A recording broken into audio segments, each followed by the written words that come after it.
Here we go. Here are my 3 note cards. And then an audience of 8. So laughter is the best medicine besides antibiotics, of course.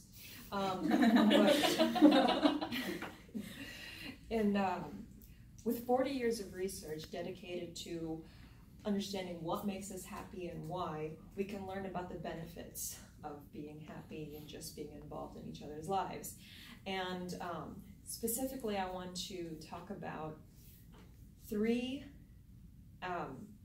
techniques, or I guess methods, to being happy that I find important. And those are goals, the people that you have in your life, and just kindness. So these are the easiest ways to be happiest, and consequently they're like also the most simple. So we all have a point to being here, myself included, and we all have goals that define us, and achieving those goals will make us happy. But I wanted to talk about goals, specifically what is considered intrinsic and extrinsic goals. Intrinsic are what you love to do, what you find to be your passion, and extrinsic are, say, status or material wealth. And those intrinsic goals that you identify with or pursue are more than likely meant to make you happier than the extrinsic goal. There's nothing, but over 22 different studies have found, in fact, and this was by a researcher of the name Jonathan Hari. He did around 22 studies, and it was replicated in Britain, and Denmark, and India, and people who pursued extrinsic goals, material wealth, more often were more likely to be depressed and anxious as a result. So I want to talk about people next. So Harvard happiness expert Daniel Gilder says, "We are happy when we have family, happy when we have friends, and almost all other things we think make us happy are actually just ways of gaining more family and friends." In fact, the Journal of Socioeconomics states that your relationships with other people are at an estimated value of $100,000 a year. And what that means basically is the amount of satisfaction that it affords you is worth as much money as it, in your bank account, in a sense. Interestingly enough, however, if you actually made an extra $100,000 a year, that's not scientifically proven to make you more happier. So another project that I want to talk on, and this is another sociology project, is the Longevity Project by Henry Terman. Okay, so he asked himself, how do people live long, happy lives? He did this study, and I think he did 3 of them around, and he went in with the notion that people who had big support systems, they had really good relationships with their family and their friends, they would live the longest, people they could count on in times of trouble. Interestingly enough, he was absolutely wrong. It's how much you put out into the community that you get back, which in turn makes you happier, which in turn allows you to live a longer, happier life.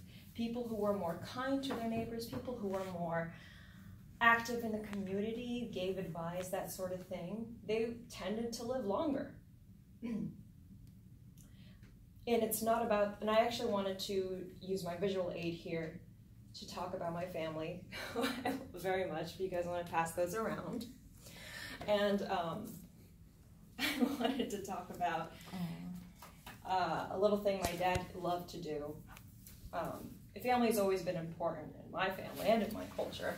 And something my dad used to do when we were kids, we're like around 5 kids, he'd put us on a cart and roll us into Sam's Club, right?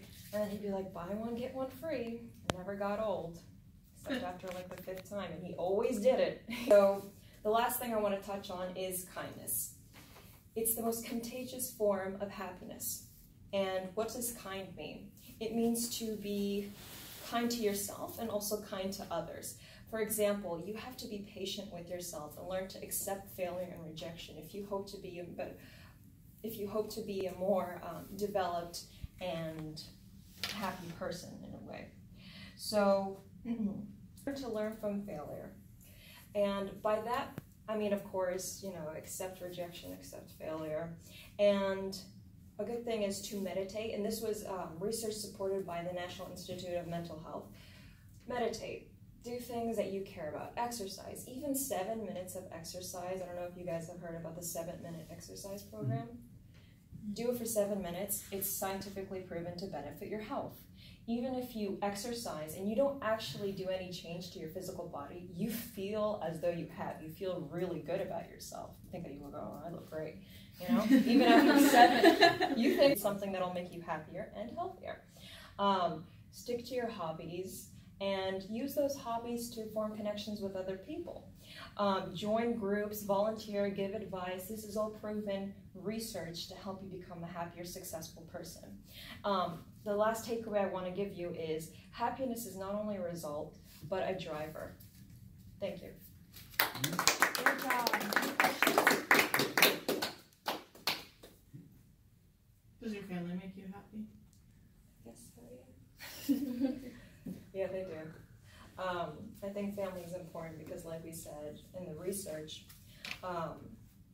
we have a lot of, you have friends and you have family, and people say, oh, sometimes you don't have the best relationship with your family. That's fine, right? But family is who you choose, who you want to be in your life all the time.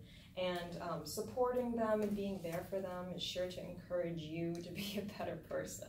And you say like, oh, my kid brings out the best in me, my mother brings out the best, that sort of thing. And have I answered your question? I'd say so. Okay. Any more questions? All right. Thank you.